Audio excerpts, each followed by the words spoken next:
अधर्म जला लेकिन भक्ति अमर रही। होलिका की अग्नि प्रहलाद के विश्वास को न जला सकी।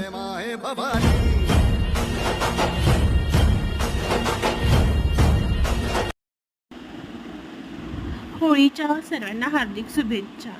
होळीसाठी शेणाच्या गौऱ्या बनवल्या जातात. त्याचे विशेष महत्त्व आहे. नारळ त्यात होळीमध्ये टाकून लक्ष्मी देवीसाठी प्रार्थना केली जाते.